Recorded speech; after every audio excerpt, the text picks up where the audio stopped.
Du coup, bonjour à tous. Pour reprendre, moi je m'appelle Ilona Marie, je suis ingénieure IA embarquée et data scientist chez Thales au sein de la cellule IA de Bordeaux. Et aujourd'hui, je vais vous parler des enjeux de l'IA Green en embarqué.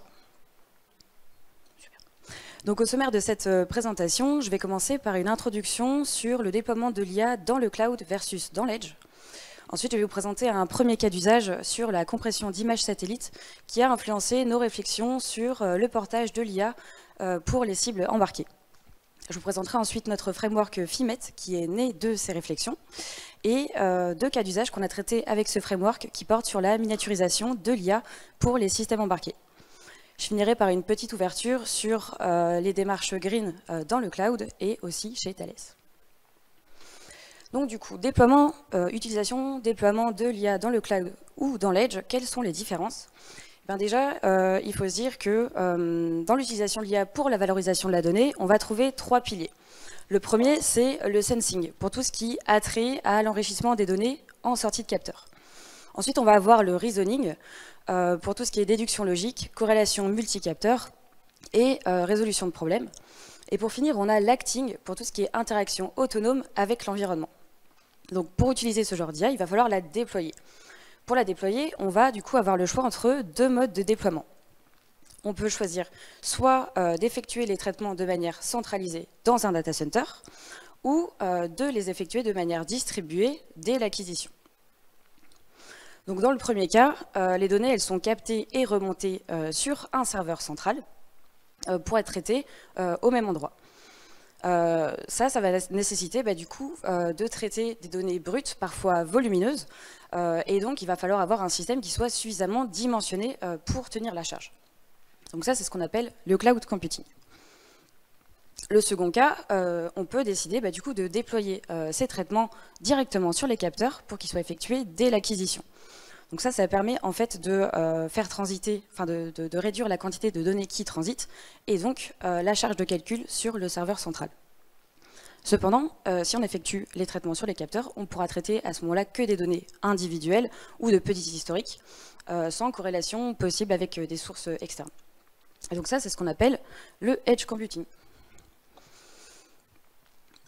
Plus on va faire de l'edge computing au plus près des données, plus on va avoir de contraintes. C'est-à-dire, dans le pire des cas, si on veut effectuer les traitements directement en sortie de capteur, on va faire face à une consommation énergétique réduite qui va du coup fortement contraindre les ressources disponibles.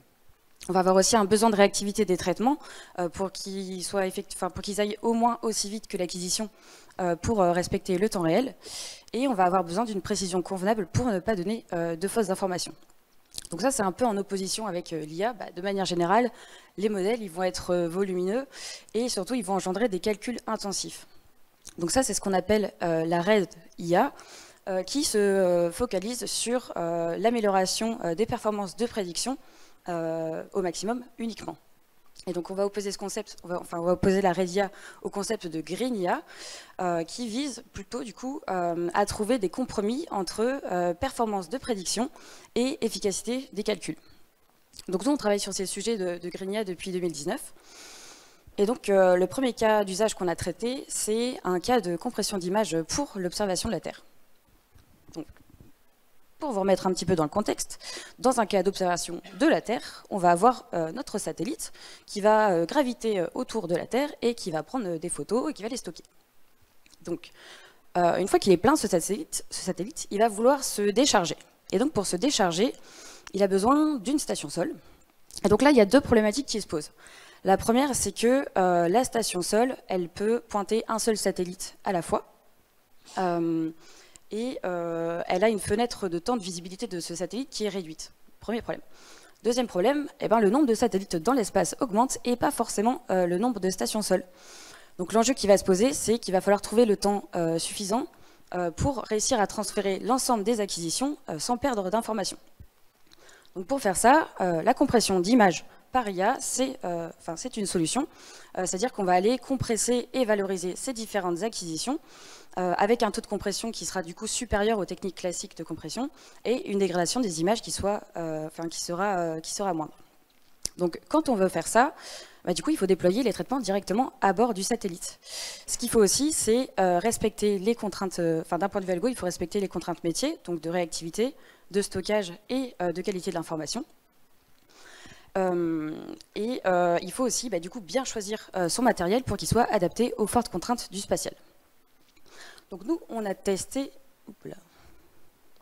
nous, on a testé notre compression sur trois cibles matérielles différentes. Donc, on va avoir le CPU x86, type PC portable. On va avoir le CPU ARM que vous trouvez souvent sur les smartphones. Et on va avoir le FPGA. Donc, le FPGA, c'est des circuits électroniques reprogrammables qui sont très étudiés dans le spatial parce que, déjà, ils ont une bonne résistance aux ondes électromagnétiques. Et ensuite, ils présentent un rapport conso-perfo qui est très intéressant. Donc là, ce qu'on a, vous avez en abscisse le temps de compression et on a aussi les puissances moyennes par accélérateur. Donc ce qui est intéressant de regarder, c'est que le CPU x86, il va beaucoup plus vite que les autres, mais par contre, il consomme 40 fois plus que le FPGA. Et de l'autre côté, on a le FPGA qui va un peu plus vite que le CPU ARM, mais qui consomme beaucoup moins. D'où l'intérêt de bien choisir en fait son matériel. Donc bien choisir son matériel, c'est bien. Ce qu'il faut aussi, c'est que son modèle, du coup, il soit efficace sur ce matériel-là. Et donc, c'est un petit peu les travaux qu'on a essayé de mener. Sauf que quand on veut faire ça, en fait, on va se heurter à une multitude de technos un petit peu interconnectés entre elles et qui vont nécessiter des compétences assez variées. C'est-à-dire que je vais avoir d'un côté mon data scientist qui travaille dans son environnement de data science avec ses frameworks de deep learning type PyTorch, TensorFlow et qui a plutôt des ressources, on va dire, illimitées. Et de l'autre côté, j'ai mon développeur, enfin j'ai mon ingénieur embarqué qui est plutôt là à compter les octets et qui est sur des langages plutôt bas niveau type C, C++. Donc on va vraiment avoir une dualité entre ce qui est fait d'un côté et de l'autre, et il va falloir trouver les compétences et les technos pour pouvoir faire dialoguer ces deux mondes et optimiser nos modèles. Sauf que quand on veut faire ça, on va se retrouver au milieu avec des compilateurs de deep learning qui sont soit open source,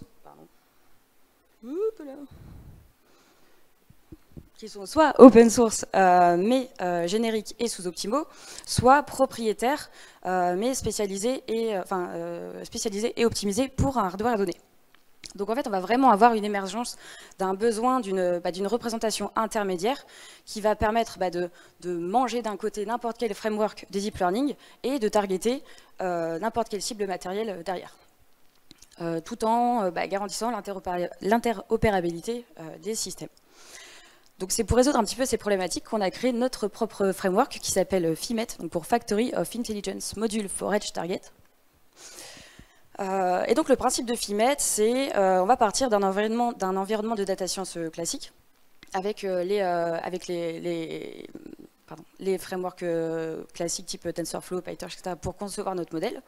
La seule condition qu'on va poser aux data scientists, c'est d'exporter leur modèle au format ONNX. Donc c'est un format de fichier qui est unifié pour les réseaux de neurones. C'est un petit peu le PDF des réseaux de neurones, on va dire.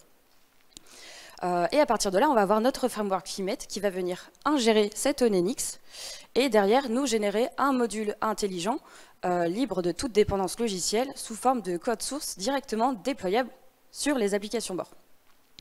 Donc cette chaîne de traitement, ça nous permet à la fois de garantir la compatibilité avec les standards de data science d'un côté et les standards des applications bord.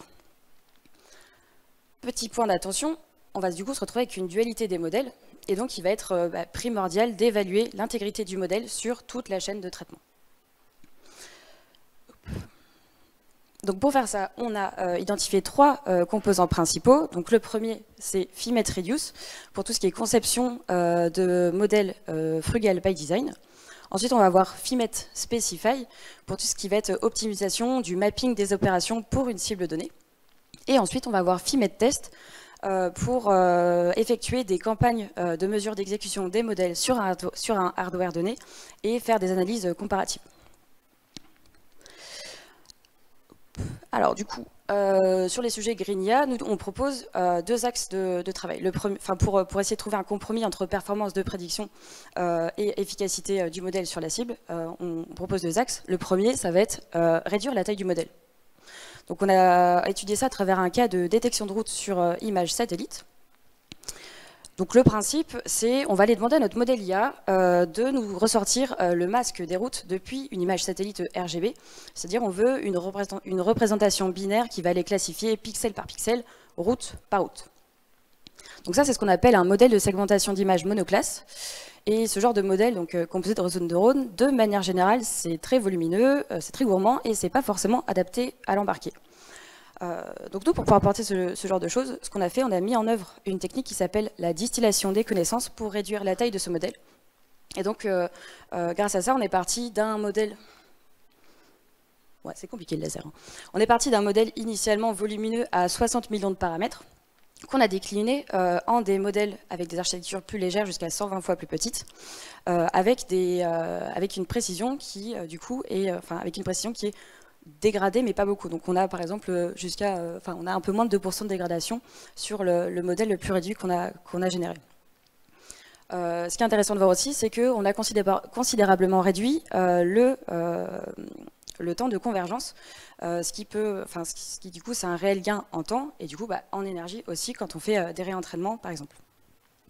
Ce qui est intéressant de voir aussi, c'est la cadence Edge donc, sur le GPU. Donc on a testé ça sur un NVIDIA Jetson Nano, donc c'est un mini GPU, où là on a fait un x50 sur les FPS.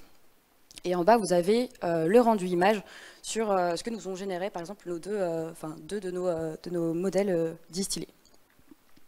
Voilà, donc ça c'est un premier axe de travail, donc réduire la taille des modèles.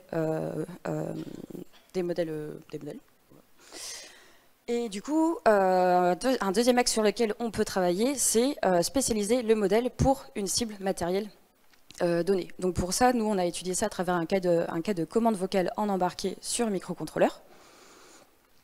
Et donc pour faire ça, on a dû étudier, repenser et optimiser toute la chaîne de reconnaissance de la parole et comparer différentes approches.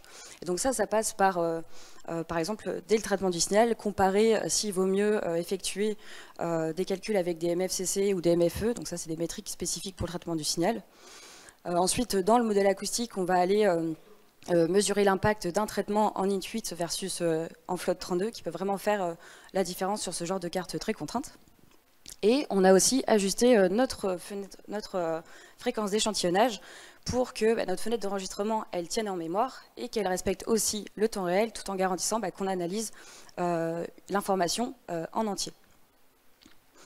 Donc on a testé notre approche sur deux cibles. Donc on a le Raspberry Pi 4 et ensuite on a son petit frère, le Raspberry Pi Pico, qui a été embarqué sur un Arducam Pico 4ML. Donc ce qu'on voit, c'est qu'on a considérablement réduit la performance du matériel.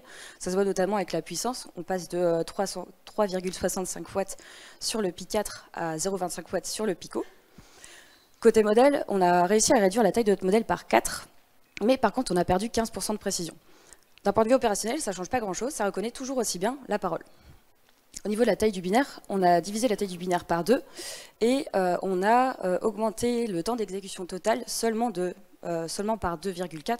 Donc par rapport à ces mesures-là, en fait, ça nous permet de tenir quand même le temps réel. Et du coup, en consommation, on se retrouve finalement avec une consommation à 30 millijoules par inférence contre 182 millijoules sur le Pi 4. Donc en fait, on a bien réduit la consommation par 6. Donc du coup, on a économisé un petit peu en énergie aussi. Voilà, donc la question qu'on peut se poser maintenant, c'est si ce genre de démarche, ça marche dans l'embarqué, est-ce que ça marche dans le cloud? Donc si on résume un petit peu, le principe de Green IA, il est indispensable quand on veut traiter des sujets d'IA en embarqué. Donc pour ça, il faut maîtriser les mesures d'exécution sur le matériel, faciliter le profilage des performances et des goulets d'étranglement, et proposer une stratégie d'optimisation et de mitigation des ressources. Donc appliquer à de l'IA dans le cloud, ce genre de technique, ça va permettre en fait de réduire considérablement la taille des artefacts en production et donc l'empreinte énergétique de ces ressources derrière. Parce que du coup, oui, la sobriété énergétique, il faut qu'on intègre il faut qu'on intègre la sobriété énergétique dans nos pratiques. La France, elle a des objectifs de réduction de l'empreinte carbone et d'utiliser moins d'énergie. Et donc, ce genre de pratique, en fait, ça nous permettrait de pérenniser l'usage de ces technologies tout en garantissant l'avantage concurrentiel qu'elles apportent. Donc, c'est pour ça qu'aujourd'hui, on travaille maintenant sur FIMET Omega, où on va chercher à maîtriser la mesure de la consommation à travers des sondes logicielles et matérielles, faciliter l'analyse des gouffres énergétiques à travers des outils de visualisation et mettre en œuvre des stratégies de mitigation de la consommation. Voilà. Cette démarche-là de Green IA, de Green, etc., ça s'inscrit, on va dire, dans une démarche encore plus grande d'éco-responsabilité, de Green IT et d'IT pour le Green, que nous, on prend très au sérieux chez Thales. Et donc, chez nous, ça passe par 3 piliers. Donc, il va y avoir la sobriété des systèmes d'information, l'éco-conception et la gestion de nos sites web.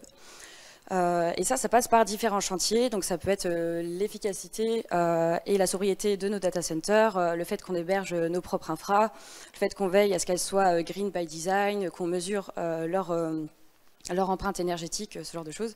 Ça passe aussi par l'éco-conception de nos produits numériques et de nos infrastructures. Et pour mesurer tout ça, on a mis en place des KPI, on fait des évaluations et des diagnostics. Et ça passe aussi par la sensibilisation et la formation de nos collaborateurs à ce genre de pratiques. On n'y va pas tout seul non plus. On s'appuie sur différents partenaires pour justement faire valoir cette démarche green et la pousser encore plus loin. Voilà. Du coup, si vous avez des questions, n'hésitez pas. Et puis sinon, je vous souhaite un bon appétit.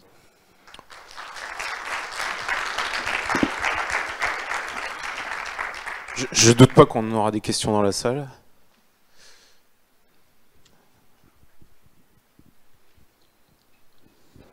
Bonjour, merci pour la présentation, c'est très intéressant.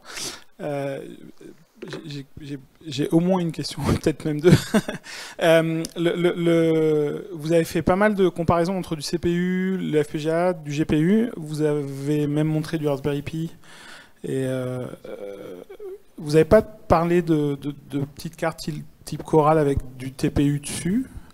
Est-ce que vous considérez ça comme étant plutôt du côté green ou pas tant, quand on compare à ce que vous avez fait? Ça peut... Alors, tout ce qui va être Coral, etc., dans tous les cas, on reste sur de la carte embarquée un peu contrainte, mais pas trop. Donc, il y a toujours derrière cette démarche d'optimisation des ressources, de la conso, etc. On a étudié un petit peu ces différentes cartes. Pour l'instant, on s'est focalisé que sur l'étude GPU, CPU et un petit peu FPGA aussi. On n'a pas encore targeté tout ce qui est TPU pour l'instant, mais c'est dans notre viseur. Et si je peux, le framework que vous présentez, parce qu'en fait, ouais, il y a le côté hardware et le côté framework de dev. Il y a aussi TensorFlow Lite et des choses avec EfficientNet qui font des choses plus restreintes. C'est comparable ou...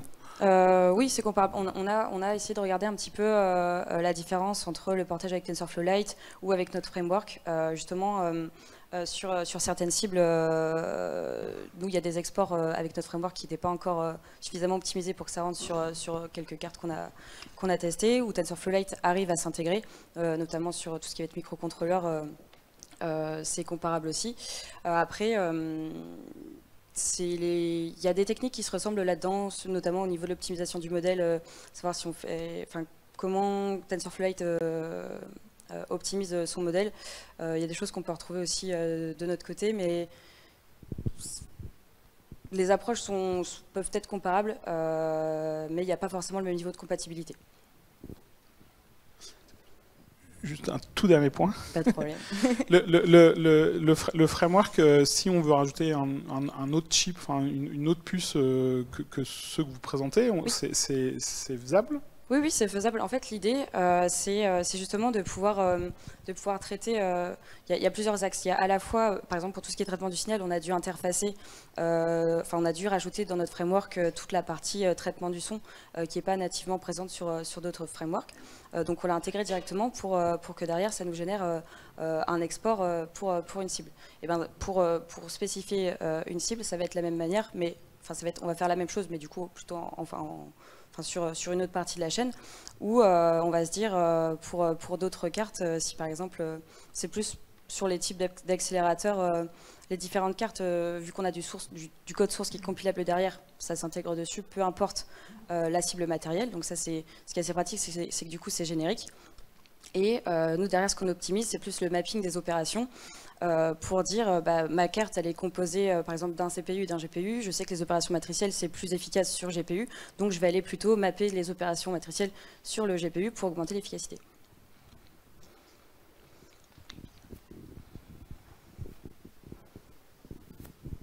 Bonjour, merci. Je n'ai pas vu le FPGA dans votre dernier exemple. Est-ce que vous avez essayé, vous comparez le Raspberry Pi 4 et le Pico? Oui. Où se situe le FPGA?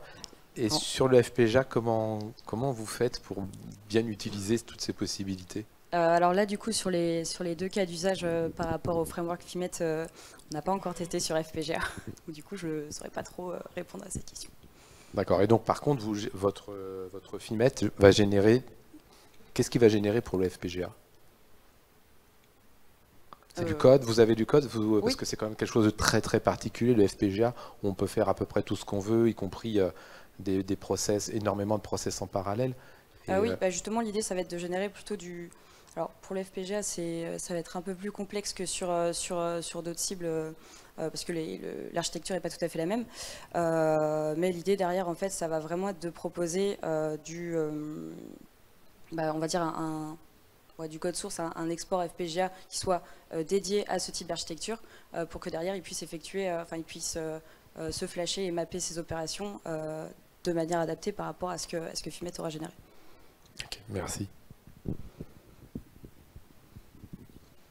D'autres questions dans la salle? On a encore un petit peu de temps. Vous avez faim? Écoutez, merci beaucoup. Merci. Et puis, bon appétit.